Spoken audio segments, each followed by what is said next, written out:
ಹೋಗ್ತಕ್ಕ ಅತಿಥಿಗಳನ್ನ ಗೌರವಿಸುವುದು, ಸ್ವಾಗತಿಸುವುದು ಭಾರತದ ಸಂಸ್ಕೃತಿ ಪರಂಪರೆ. ಆ ಪರಂಪರೆ ಮತ್ತು ಸಂಸ್ಕೃತಿಯನ್ನ ಆ ಮಕ್ಕಳಲ್ಲಿ ಬಿತ್ತಬೇಕನ್ನುವ ಉದ್ದೇಶದಿಂದ ಇರುವ ಈ ಕಾರ್ಯಕ್ರಮವನ್ನ ಭಾರತದ ಕಾರ್ಯಕ್ರಮವನ್ನು ಇಟ್ಕೊಂಡಿದ್ದೀವಿ. ಇನ್ನ ವಾರ್ಷಿಕ ಕಾರ್ಯಕ್ರಮ, ಸಾಂಸ್ಕೃತಿಕ ಕಾರ್ಯಕ್ರಮದ ಉದ್ಘಾಟನೆ. ನಮ್ಮ ಶೈಕ್ಷಣಿಕ ವರ್ಷದಲ್ಲಿ ಅನೇಕ ಆಟೋಟಗಳು, ಸಾಂಸ್ಕೃತಿಕ ಕಾರ್ಯಕ್ರಮಗಳು, ನೃತ್ಯ ಯಾವುದೇ ಆಗಲಿ ಆ ಕಾರ್ಯಕ್ರಮಗಳು ಕೂಡ ನಡೆಸುತ್ತವೆ. ಅದರಲ್ಲಿಯೂ ಕೂಡ ವಿದ್ಯಾರ್ಥಿಗಳು ಆಸಕ್ತಿಯಿಂದ ಭಾಗವಹಿಸಿ ಶಾಲೆಗೆ, ಸಂಸ್ಥೆಗೆ ಒಂದು ಹೆಸರನ್ನ ತರುವಂತಹ ಕಾರ್ಯವನ್ನ ನಾವು ಮಾಡುತ್ತೀವಿ. ಅದನ್ನು ಕೂಡ ನಾವು ಪರಿಚಯ ಮಾಡಬೇಕು ಅನ್ನೋದು ಸಂಪ್ರದಾಯ. ಜೊತೆಗೆ ಪ್ರತಿಭೆ ಇದ್ದಲ್ಲಿ ಪುರಸ್ಕಾರ ಇದ್ದೇ ಇರ್ತದೆ.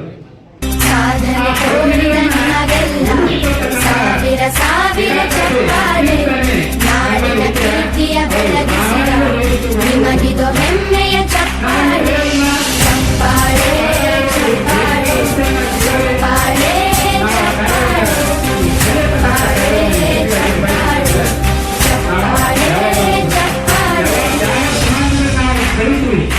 ಯಾವ ಸಮಾಜದಲ್ಲಿ ನಾವು ಕುಳಿತೀವಿ, ಆ ಯಾರು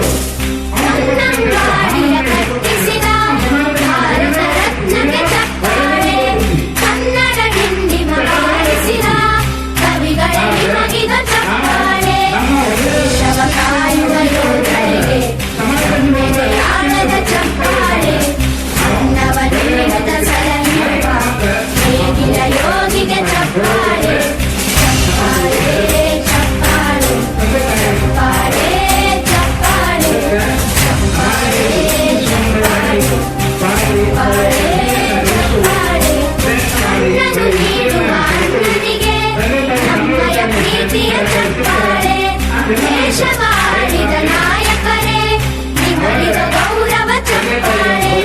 ನಾದದ ಸುಲೆಯನ್ನು ಹರಿಸಿರುವ ನಾಯಕರೇ ಇದು ಚಪ್ಪಾಳೆ. ಧೈರ್ಯ ಶೌರ್ಯವ ಮೆರೆದಿರುವ ವೀರ ವನಿತೆಯರ ಚಪ್ಪಾಳೆ, ಚಪ್ಪಾಳೆ, ಚಪ್ಪಾಳೆ, ಚಪ್ಪಾಳೆ, ಚಪ್ಪಾಳೆ, ಚಪ್ಪಾಳೆ, ಚಪ್ಪಾಳೆ, ಚಪ್ಪಾಳೆ, ಚಪ್ಪಾಳೆ.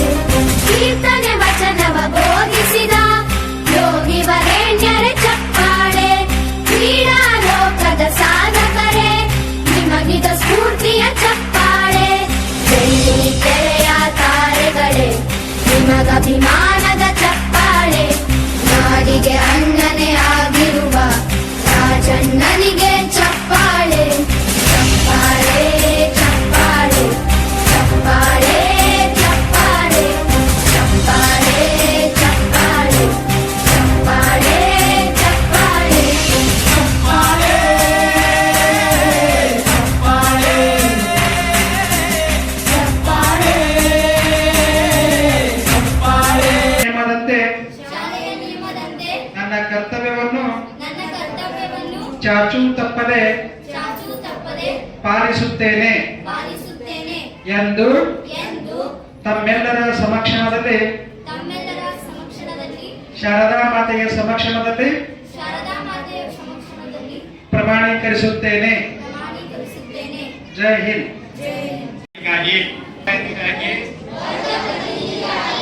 ಆಯ್ಕೆಯಾಗಿದ್ದು ನನಗೆ ವಹಿಸಿಕೊಟ್ಟ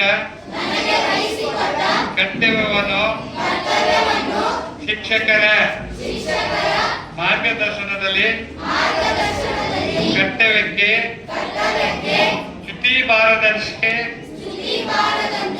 ಸಹಕಾರ ಮನೋಭಾವ ಪ್ರಾಮಾಣಿಕತೆಯಿಂದ ದಕ್ಷತೆಯಿಂದ ನಿಷ್ಠೆಯಿಂದ ಎಲ್ಲ ಇನ್ನಿತರ ಚಟುವಟಿಕೆಗಳಲ್ಲಿ ಭಾಗವಹಿಸುತ್ತಾ ಶಾಲೆಯ ನಿಯಮದಂತೆ ನನ್ನ ಕರ್ತವ್ಯವನ್ನು ಚಾಚು ತಪ್ಪದೆ ಪಾಲಿಸುತ್ತೇವೆ ಎಂದು ತಮ್ಮೆಲ್ಲರ ಸಮಕ್ಷಮದಲ್ಲಿ ಪ್ರಮಾಣೀಕರಿಸುತ್ತೇವೆ. ಸ್ವಾಗತಂ ಶುಭ ಸ್ವಾಗತಂ ನಿತ ಸ್ವಾಗತಂ ಸುಂದರ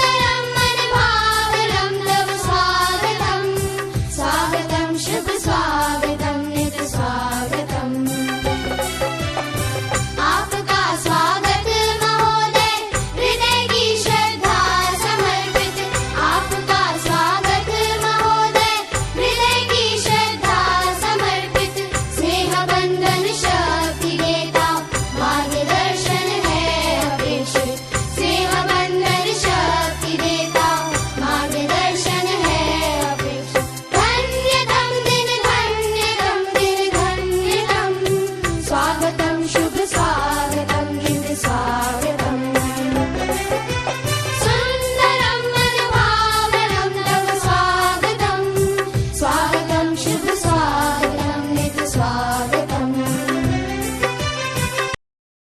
ಪ್ರೌಢಶಾಲೆಯ ಒಂದು ಸಭಾಭವನದೊಳಗ ಇವತ್ತು ಈ ವರ್ಷದ ಅಂದ್ರೆ 2026-27ನೇ ಸಾಲಿನ ಪ್ರಥಮ ಸಾಂಸ್ಕೃತಿಕ ಕಾರ್ಯಕ್ರಮ ಇದೆ. ಪ್ರಜಾಸತ್ತಾತ್ಮಕ ದೇಶ ಆಗಿರೋದ್ರಿಂದ ನಾವೇ ಸರ್ಕಾರ ನಡೆಸೋರು ಅಂದ್ರೆ ಪ್ರಜೆಗಳೇ ದೇಶದ ನಾಯಕರು, ದೇಶದ ಅಧಿಕಾರವನ್ನು ಅನುಭವಿಸೋರು. ದೇಶದ ರಾಜ ಪ್ರಧಾನಿ ಯಾರು ಇಲ್ಲ. ಈಗ ಯಾರು ಬೇಕಾದರೂ ಸಾಮಾನ್ಯ ಕುಟುಂಬದಲ್ಲಿ ಹುಟ್ಟಿರುವಂತಹ ಒಬ್ಬ ಮನುಷ್ಯನು ಕೂಡ ರಾಜಕೀಯದಲ್ಲಿ ಉನ್ನತ ಹುದ್ದೆಯನ್ನ ಪಡೆಯಬಹುದು ಅಂತ ಅನ್ಲಿಕ್ಕೆ ಒಂದು ಚುನಾವಣೆ ಅದಲ್ಲ.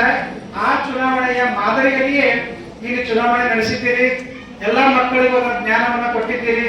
ನೀವು ಭವಿಷ್ಯದಲ್ಲಿ ಒಂದು ಉತ್ತಮ ನಾಯಕರಾಗಿ ಬೆಳಿಬೇಕು. ಉತ್ತಮ ನಾಯಕರಾಗಿ ಬೆಳಿಬೇಕು ಅಂದ್ರೆ ನಿಮ್ಮಲ್ಲಿ ಪ್ರಾಮಾಣಿಕತೆ ಇರಬೇಕು, ಕರ್ತವ್ಯ ನಿಷ್ಠೆ ಇರಬೇಕು, ದಕ್ಷತೆ ಇರಬೇಕು. ಅದಕ್ಕಂತ ಹೇಳಿ ಪ್ರಮಾಣ ವಚನ ಬೋಧನೆ ಮಾಡಿಸಿದ್ದಾಗ ಕೆಲವೊಂದು ಸಲ ನಿಮ್ಗೆ ಗೊತ್ತಾಗಲ್ಲ. ಅವಾಗ ನೀವು ನಿಮ್ಮ ಶಿಕ್ಷಕರ ಮಾರ್ಗದರ್ಶನ ಬೇಕೇ ಆಗ್ತದೆ. ಎಲ್ಲರೂ ಹೆಂಗ್ ಇರ್ಬೇಕು ಅಂತಂದ್ರೆ ಈ ಶಾಲೆಯಲ್ಲಿ ಇರಬೇಕು. ಮೊದಲು ಎಲ್ಲಿಯೂ ಯಾವುದೇ ಜಗಳ, ತಂಟೆ, ತಕರಾರು ಇಂಥವೆಲ್ಲ ಆಗ್ತಿರ್ಬಾರ್ದು. ಶಿಸ್ತನ್ನ ಕಾಪಾಡಿಕೊಂಡು ಹೋಗ್ಬೇಕು. ಎಲ್ಲಾ ವಿದ್ಯಾರ್ಥಿಗಳು ಉತ್ತಮವಾಗಿ ಅದಕ್ಕೊಂದು ಅಡಿಪಾಯ ಅಂದ್ರೆ ನಮ್ಮ ಪ್ರಾಥಮಿಕ ಶಾಲೆ. ಮುಖ್ಯವಾಗಿ ಎಷ್ಟು ಉತ್ಸಾಹ ಇದೆ, ನಾವು ಎಷ್ಟು ವರ್ಷ ಮುಂಜಾನೆ ಬೇಗನೆ ಬಂದಾಗ ಹೊರ ನೋಡಿದಾಗ ಕಾಣಿಸ್ತದ. ಸರ್ ಬೇಗನೆ ಬಂದಾಗ ಕಂಟಿನ್ಯೂಸ್ ಇರ್ತದ, ಬಹಳ ಚೆನ್ನಾಗಿ ಕೆಲಸವನ್ನ ಮಾಡ್ತಾ ಇದ್ದಾರೆ. ಮತ್ತೆ ಇವತ್ತು ನೋಡ್ರಿ ನಿಮ್ಮ ಬಂಜಾರ ಶಾಲೆಯ ಒಂದು ಕ್ವಾಲಿಟಿ. ಇವತ್ತು ಈ ಶಾಲೆಗೆ ಪ್ರಥಮ ವಿದ್ಯಾರ್ಥಿನಿ 1ನೇ ತರಗತಿಯಿಂದ ಇದೇ ಕತೆ ಬಂದಿದ್ದಾರೆ. 1ನೇ ತರಗತಿಯಿಂದ ಇದೇ ಶಾಲೆಯಲ್ಲಿ ಕಲಿತು ಇವತ್ತು ತರಗತಿಗೆ ಫಸ್ಟ್ ಬಂದಿದ್ದಾರೆ. ಅದು ಒಂದು ಕೂಡ ನಿಮ್ಮ ಶಾಲೆಗೆ ಒಂದು ಹೆಮ್ಮೆಯ ವಿಷಯ. ಉತ್ತಮ ಶಿಕ್ಷಣ ಸಿಗ್ತಾ ಇದೆ. ಆ ಸಿಗುವಂತ ಶಿಕ್ಷಣವನ್ನ ನೀವು ಪಡ್ಕೋಬೇಕು. ಮನೆಯೊಳಗೆ ಹೋದ ನಂತರ ಇಲ್ಲೇ ನೀವು 6 ಗಂಟೆ ಕಳಿತೀರಿ, 6 ಗಂಟೆಯ ನಂತರ ಮನೆಗೆ ಹೋಗ್ತಿರಲ್ಲ. ಮನೆಗೆ ಹೋದ ನಂತರ ಶಿಕ್ಷಕರು ಹೇಳಿದಂತ ಎಲ್ಲಾ ಪಾಠಗಳನ್ನ, ಗೃಹಪಾಠವನ್ನ ಚೆನ್ನಾಗಿ ಮಾಡ್ರಿ. ಚೆನ್ನಾಗಿ ಮಾಡಿ ಏನಾದ್ರೂ ಗೊತ್ತಾಗಿರೋದ್ರೆ ಮಗದಿನ ಬಂದಾಗ ಕೇಳ್ರಿ. ಒಟ್ಟಾರೆ ಹೇಳ್ಬೇಕು ಅಂದ್ರೆ ಇವತ್ತಿನ ದಿನಮಾನಗಳು ಹೆಂಗಿದ್ದಾವ ಅಂತಂದ್ರೆ ಈಗ ನಿನ್ನೆ ಸೀಟ್ ಸಿಗ್ಬೇಕು ಅಂದ್ರೆ 99.5 and above ಇರ್ಬೇಕು. ಹೌದಾ? ಯಾಕೆ ಹೇಳ್ತಾ ಇದ್ದೀನಿ ಅಂದ್ರೆ ಈ ವರ್ಷ ನನ್ನ ಮಗನು ಕೂಡ JW ಮಾಡಿದ್ದ 1% ಹೋಗ್ಬೇಕು. ಯಾಕೆ ಹೋಯ್ತು ಅಂದ್ರೆ GM ಮಗ. ಯಾಕೆ ಹೇಳ್ತಾ ಇದ್ದೀನಿ, GM ಅಂತ ಅನ್ನೋಕ್ಕಿಂತನೂ ನಾವು ಕೆಟಗರಿ ಯಾವುದೇ ಇರಲಿ, SC ಇರ್ಬೋದು, ST ಇರ್ಬೋದು, OBC ಇರಲಿ, GM ಇರಲಿ, ಇವತ್ತು ಹೆಂಗದ ದಿನಮಾನಗಳಂದ್ರೆ ಯಾರು ಹೆಚ್ಚು ಅಂಕ ಪಡ್ಕೊಳ್ತೀರಿ, ಹೆಚ್ಚು ಅಭ್ಯಾಸ ಮಾಡ್ತೀರಿ ಅವರಿಗೆ ಉಳಿಗಾಲದ. ಉಳಿದವ್ರು ಏನದ ಹೊರಗೆ ಬರ್ತೀರಿ ಅಷ್ಟೇ. ಎಲ್ಲಿ ಹೊರಗೆ ಬರ್ತೀರಿ ಅಂದ್ರೆ ಟಾಪರ್ ಹೋಗಲ್ಲ, ಕೆಳಗೆ ಬರ್ತೀರಿ. ಕೆಲೆ ಅಷ್ಟೇ ತುಪ್ಪ ಆಗ್ತದ. ಹಂಗ ಟಾಪರ್ಸ್ ಯಾರಿರ್ತೀರಿ, ಬರೀ ಟಾಪರ್ಸ್ ಅಂದ್ರೆ ಒಂದು ಕ್ಲಾಸ್ ಬಂದ ಟಾಪರ್ ಅಲ್ಲ. ಮತ್ತೆ ನಿರಂತರವಾಗಿರ್ಬೇಕದು ಟಾಪರ್ ಅನ್ನುವಂತ ವಾಕ್ಯ. ಹೆಂಗಂದ್ರೆ ಕಂಟಿನ್ಯೂಸ್ ನಾವು ಟಾಪರ್ ಆಗಿದ್ದರೆ ಇರ್ತೀವಿ, ಕೆಲಸ ಮಾಡುವಾಗ ಕೂಡ ಟಾಪರ್ ಆಗಿರ್ಬೇಕು. ಹಂಗಾಗಿ ಯಾಕಂದ್ರೆ ಹೆಚ್ಚು ಬೆಲೆ ಇರೋದು ಅಲ್ಲೇ ಇದೆ. ಇವತ್ತು ನಮ್ಮ ದೇಶದೊಳಗ ನಿಮ್ಗೆಲ್ಲ ಗೊತ್ತಿಲ್ಲ, ಯಾರು ಹೆಚ್ಚು ಬುದ್ಧಿವಂತರದಾರ ಅವ್ರಿಗೆ ಹೆಚ್ಚು ಪಗಾರ, ಅವ್ರ ಕೆಲಸ ಕಡಿಮೆ ಇದೆ, ಬಹಳ ಕಷ್ಟ ಪಡ್ಬೇಕಾಗ್ಯದ. ಅವೆಲ್ಲ ದಾಟಿ ಬರ್ಬೇಕು. ನೀವು ಎಲ್ಲಾ ತಾಪತ್ರಗಳನ್ನು ದಾಟಿ ಮುಂದೆ ಬಂದಾಗ ಅವಾಗ ನೀವು ಹೆಚ್ಚು ಅಂಕ ಪಡ್ಕೊಳ್ಳಿಕ್ಕೆ ಸಾಧ್ಯ ಅದ. ಅದಕ್ಕೆ ಈ ಹೆಚ್ಚಿನ ಅಂಕಗಳನ್ನು ಪಡ್ಕೋಬೇಕು. ಮತ್ತು ಸಾಂಸ್ಕೃತಿಕ ಕಾರ್ಯಕ್ರಮದಲ್ಲಿ ಕೂಡ ಭಾಗವಹಿಸಬೇಕು. ಯಾವಾಗಲೂ ಬರೀ ಕೆಲಸ ಕೆಲಸ ಅಭ್ಯಾಸ ಅಭ್ಯಾಸ ಅಂದ್ರೆ ಇಲ್ಲ. ಜೊತೆಗೇನೆ ಆಟೋಟಗಳು, ಈ ಒಂದು ಹಾಡು, ನೃತ್ಯ ಇಂಥ ಕಾರ್ಯಕ್ರಮದಲ್ಲೂ ಇರಬೇಕು. ಅಂದ್ರೆ ರೀಕ್ರಿಯೇಷನ್ ಬೇಕು ಮನುಷ್ಯನಿಗೆ, ಅದಕ್ಕೆ ಅದರೊಳಗೂ ಇರಬೇಕು. ಜೊತೆಗೆ ಈ ಲೀಡರ್ಶಿಪ್ ಅನ್ನುವಂಥದ್ದು, ಲೀಡರ್ಶಿಪ್ ಅಂತ ಎಲ್ಲರಿಗೂ ಬರಂಗಿಲ್ಲ, ಸ್ವಲ್ಪ ಜನರಿಗೆ ಲೀಡರ್ಶಿಪ್ ಅಂತ ಬರ್ತದೆ. ಎಲ್ಲ ಇಸ್ ನೋಡ್ರಿ, ಇಲೆಕ್ಷನ್ ನಿಂತವ್ರು ಎಷ್ಟು ಮಂದಿ ಆರಿಸಿ ಬಂದವರು ಇಲ್ಲಿ ಮೇಲೆ ಕುಂತೀರಿ. ಹೌದಾ? ಅದಕ್ಕೆ ಒಂದು ಉತ್ತಮ ಶಾಲೆ ಅದ. ಆ ಉತ್ತಮ ಶಾಲೆ ಉತ್ತಮವಾಗಿ ಇನ್ನಷ್ಟು ಮುಂದಕ್ಕೆ ಹೋಯ್ರಿ. ಯಾಕಂದ್ರೆ ಈ ಸಂಸ್ಥೆ ಸ್ಥಾಪನೆ ಮಾಡ್ಬೇಕಾದ್ರೆ DL ಸರ್ಗೆ ಬಹಳ ತೊಂದರೆ ಆಗಿದೆ. ಈಗವರೆಗೆ ಕಾಣಿಸ್ತಾರೆ ನಿಮ್ಗೆ, ಅಗ್ಲಿ ಜಾಲಕ್ಕೆ ಬಟ್ಟೆ ಹೋಗ್ಕೊಂಡು ಚೆನ್ನಾಗಿ ಕಾಣಿಸ್ತಾರ. ಆದ್ರೆ ಈ ಶಾಲೆಯನ್ನು ಶುರು ಮಾಡ್ಬೇಕಾದ್ರೆ, ಈ ಬಂಜಾರ ವಿದ್ಯಾವರ್ಧಕ ಸಂಘವನ್ನು ಶುರು ಮಾಡ್ಬೇಕಾದ್ರೆ ಅದು ಆಗಿನ ತ್ರಾಸ ಅವ್ರಿಗೆ ಗೊತ್ತದ. ಆ ಟೈಮ್ ಒಳಗೆ ಯಾರ ಕಡೆ ಮಂದಿ ಕಡೆ ರೊಕ್ಕ ಇರಲಿಲ್ಲ. ಎಲ್ಲಾ ಕಡೆ ರೊಕ್ಕ ಒಳ್ಳೆ ಮಾಡ್ಬೇಕು, ಸಂಸ್ಥೆ ಮಾಡ್ಬೇಕಂತ ಸುಮ್ಮನೆ ಆಗಲ್ಲ. ಒಂದು ರೂಮ್ ಕಟ್ಬೇಕಾದ್ರೆ ಎಷ್ಟೊಂದು ಹಚ್ಚದ, ಅದೆಲ್ಲ ಕಟ್ಟಬೇಕು. ಇಷ್ಟೆಲ್ಲ ಶಿಕ್ಷಕರಿಗೆ ಒಂದು ಉದ್ಯೋಗ ಕೊಡಬೇಕು, ಇಷ್ಟು ಮಕ್ಕಳಿಗೆ ಒಂದು ಶಿಕ್ಷಣ ಸಿಗುವಂಗೆ ಮಾಡಬೇಕು ಅಂತ ಅದರಿಂದ ಶ್ರಮ ಅದ. ಅವ್ರದಾಯ್ತು, ರಾಜಶೇಖರ್ ಸರ್ದಾಯ್ತು, ಬಹಳ ಶ್ರಮ ಅದ ಅಂತೇಳಿ ಸಂಸ್ಥೆ. ಅದಕ್ಕೆ ಒಂದು ಸಾಧನೆಯನ್ನ ಮಾಡ್ರಿ, ಮತ್ತ ತಮ್ಮಲ್ಲಿ ನಾಯಕತ್ವ ಗುಣ ಬೆಳೆಸ್ಕೊಡ್ರಿ, ಉತ್ತಮವಾಗಿ ಅಭ್ಯಾಸವನ್ನ ಮಾಡ್ರಿ.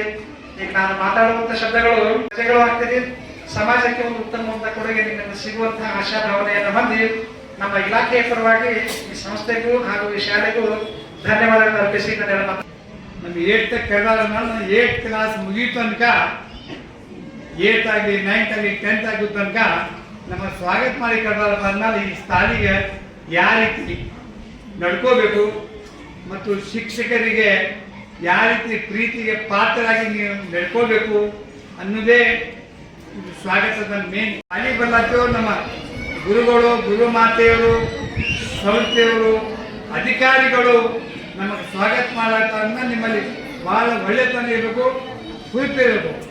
ಇಂಥ ಒಂದು ಸ್ವಾಗತ ಕಾರ್ಯಕ್ರಮ ಮತ್ತು ಪ್ರತಿಭಾ ಪುರಸ್ಕಾರ ಮತ್ತು ಸಂಸತ್ತಿನ ಚುನಾವಣೆ ಮಾಡಿರಿ. ಈ ಚುನಾವಣೆ ಆಗ್ಬೇಕಾದ್ರೆ ನೀವು ಎಷ್ಟೋ 400-500 ಮಂದಿ ಇದ್ದೀರಿ. 5-6 ಮಂದಿ ಮೇಲೆ ಬರ್ಬೇಕಾದ್ರೆ ನಿಮ್ಮೆಲ್ಲರಿಗೆ ಪ್ರೀತಿ ಪಾತ್ರರಾಗಿ ನಿಮ್ಮ ಮನಸ್ಸನ್ನು ಗೆದ್ದು ನಿಮ್ಮಲ್ಲಿ ಓಟ್ ತಗೊಂಡು ಒಂದೇ ಓಟ್ ಹೇಳ್ತಾರೆ, ಓಟ್ ತಗೊಂಡು ಅವ್ರ ಮೇಲೆ ಬಂದಾರ. ಹಾಗೆ ನೀವು ಸಹಿತ ನಿಮ್ಮ ತಲೆ ಬರಬೇಕು. ಅವರು ಇಟ್ಟು ಪ್ರಯತ್ನ ಮಾಡಿ ನನ್ನಿಂದ ಓಟ್ ತಗೊಂಡು ಮೇಲೆ ಹೋಗ್ಯಾರ ಮೇಲೆ ನಾವು ಮುಂದೆ ಓಟ್ ನಿಂತು ನಾವು ಈ ಸ್ಥಳೀಯವಾಗಿ ನೀವೇನು ಆಕರ್ಷಣೆ ಅಂತ ಶಕ್ತಿ ನಿಮ್ಮಲ್ಲಿ ಇತ್ತಂದ್ರೆ ಈಗ ಮೇಲೆ ಆಗ್ಯಾರೀಗ ಪ್ರಧಾನಮಂತ್ರಿ ಇಟ್ಕೊಂಡು ಮಾತ್ಕೊಂಡು ನಾವೀಗ ಮುಂದೆ ಉನ್ನತ ಸ್ಥಾನ ಹೋಗಿ ಎಂದು ನಾನು ಬಯಸಿ ಬಿಡ್ತೇನೆ. ಶಾಲೆ ಜೊತೆಗೆ ಅದನ್ನು ಒಂದು ಆಕ್ಟಿವಿಟಿ ಇಟ್ಕೋಬೇಕು. ಇಂಥ ಒಂದು ಮಹತ್ವದ ಕಾರ್ಯಕ್ರಮಕ್ಕೆ ಏನಪ್ಪ ಅಂದ್ರೆ ಈಗಾಗಲೇ ಕಲಿಸ್ತಾರೆ, ನಿಮಗೆ ಲೇಖನ ಕೊಡ್ತಾರೆ, ಇಷ್ಟು ಮಾಡ್ಕೊಂಬರ ತಗೊಂಡು ಇಲ್ಲಿ ಹೋದಾಗ ಅದು ತೊಗೊಂಡು ಹೋಗ್ಬೇಕು. ಅಲ್ಲಿಂದ ಏನದ ನಮ್ಮ ತಂದೆ ತಾಯಿಯವರು ಏನಪ್ಪ ಅಂದ್ರೆ ನಮ್ಮ ಕೆಲಸ ಬಿಡಿಸಿ ನೀವು ಶಾಲೆ ಕಲೀರಿ, ನಾಲ್ಕು ತಂದು ಕೊಟ್ಟೆವು, ನೀವೇ ಮುಂದೆ ಹೋಗಿ ತಗೊಂಡು ನಿಮಗೆ ಕಲಿಸಿರ್ತಾರೆ. ಅದು ಮುಂದೆ ದಿನಗಳು ಏನಪ್ಪ ಅಂದ್ರೆ ನೀವು ಯಾವ ರೀತಿಯೂ ಮುಂದುವರಿಯೋದಿಲ್ಲ. ಅಂಥ ಟೈಮಲ್ಲಿ ಕಳ್ಕೋಬೇಡ. ಟೈಮ್ ಮತ್ತೊಮ್ಮೆ ಬರುವುದಿಲ್ಲ. ಈಗ ನೀವು ಏರ್ತಕ್ಕಿದ್ದವರು ಮತ್ತೊಮ್ಮೆ ಏರ್ತಕ್ಕೆ ಬರ್ತೀರಿ, ಭಾಳ ಫೇಲ್ ಆದ ಹತ್ಕೊಳ್ಳೋದು ನಿಮ್ಗೆ. ಏಟಂದ್ರೆ ಯಾಕೇನಪ್ಪ ಹುಟ್ಟಿದ ಮೇಲೆ ಸಣ್ಣ ಯಾರು ಇರೋದಿಲ್ಲ. ಒಬ್ಬರಿಂದ ಒಬ್ಬರು ನಿಮ್ಮ ಮಕ್ಕಳದವ್ರಿಗೆ ಅವ್ರ ಮಕ್ಕಳದವ್ರಿಗೆ ನೋಡಿಕೊಂಡು ಅವರು ಸ್ವಲ್ಪ ಒಬ್ರು ಯಾರೋ ಹಿಂದಿ ಒಳಗೆ ಚಲೋ ಇರ್ತಾರೆ, ಒಬ್ಬರು ಗಣಿತ ಒಳಗೆ ಚಂದ, ಅವರವರ ಇದನ್ನ ಅವರು ನೋಡಿ ನೀವು ಕಲಿಬೇಕು. ಶಿಕ್ಷಕರಿಂದ ಕಲಿತು ಮಕ್ಕಳ ವಿದ್ಯಾರ್ಥಿ ಅವ್ರ ಕಡೆಯೂ ಕಲ್ತ್ಕೊಂಡು ನೀವೇನದ ಎಲ್ಲ ಸಬ್ಜೆಕ್ಟನ್ನು ಮುಂದೆ ಬಂದು ನಿಮ್ಮ ಭವಿಷ್ಯ ರೂಪಿಸ್ಕೊಡ್ರಿ. ಯಾಕಂದರೆ ನೀವು ಒಬ್ಬರೇ ಆಗೋದಿಲ್ಲ, ನೀವು ಒಬ್ಬರೇ ಆಗೋದಿಲ್ಲ. ನಿಮ್ಮ ಜೊತೆಗೆ ನಿಮ್ಮ ತಂದೆ ತಾಯಿ ಖುಷಿ ಪಡಿಬೇಕಾದ್ರೆ, ನಿಮ್ಮ ಅಣ್ಣ ತಮ್ಮರು ಎಲ್ಲರೂ ಅಕ್ಕ ತಂಗಿಯರು ಖುಷಿ ಆದಮೇಲೆ ನೀವು ಒಳ್ಳೆಯ ಎಜುಕೇಷನ್ ಮಾಡಿದರೆ ಅದ್ರ ಹಿಂದೆ ಅವರೆಲ್ಲರಿಗೂ ಜಗ್ತೀರಿ. ಅಂಥ ಬುದ್ಧಿ ನಿಮಗೆ ದೇವರು ಒಳ್ಳೆ ಅನ್ನೋ ಮಾತನ್ನು ಹೇಳುತ್ತಾ ನೀವು ಶಿಕ್ಷಕರಿಗೆ ಮಾಡ್ತಾರೆ. ಈಗ ನಿಮ್ಮ ವಿದ್ಯಾರ್ಥಿ ಪ್ರತಿನಿಧಿ ಆಗಲಿ ಕಲಿತು ನಿಮ್ಮ ಎಜುಕೇಷನ್ ಒಳ್ಳೆ ತಾನೇ ಮಾಡಬೇಕು. ಈ ಸಂದರ್ಭ ಹೇಳಿ ಯಾರು ಮಾತು ಸದುಪಯೋಗ ಪಡಿಸಿಕೊಂಡು ನಿಮ್ಮಲ್ಲಿರ್ತಕ್ಕಂಥ ದೈವಶಕ್ತಿಯನ್ನ ಬಳಕೆ ಮಾಡಿಕೊಂಡು ಏನಾದರೂ ಕಾರ್ಯಗಳಲ್ಲಿ ನಿಲ್ಲಲು ಸಾಧ್ಯ ಆಗ್ತಕ್ಕಂಥ ಹಿತನುಡಿಗಳನ್ನು ಹೇಳಿರುವ ಈ ಕಾರ್ಯಕ್ರಮದ ಅಧ್ಯಕ್ಷತೆಯನ್ನು ವಹಿಸಿರ್ತಕ್ಕಂಥ ಮಾನ್ಯ ಶ್ರೀ AR ಚೌಹಾಣ್ ಸಾಹೇಬರಿಗೆ ತಮ್ಮೆಲ್ಲರ ಪರವಾಗಿ ಈ ವೇದಿಕೆ ಪರವಾಗಿ ತುಂಬು ಹೃದಯದ ಧನ್ಯವಾದಗಳನ್ನು ಅರ್ಪಿಸ್ತಾ ಇದ್ದೇನೆ. ಈ ಕಾರ್ಯಕ್ರಮಕ್ಕೆ ಭಾಗವಹಿಸಿ ಎಲ್ಲ ಗಣ್ಯಮಾನ್ಯರಿಗೆ ವಂದಿಸುವ ಸಮಯ. ಈ 14ನೇ ಕಾರ್ಯಕ್ರಮವನ್ನು ನಡೆಸಿಕೊಳ್ಳಲು ಬರಲಿದ್ದಾರೆ ಶ್ರೀಮತಿ ರೇಖಾ ಮೇಡಮ್.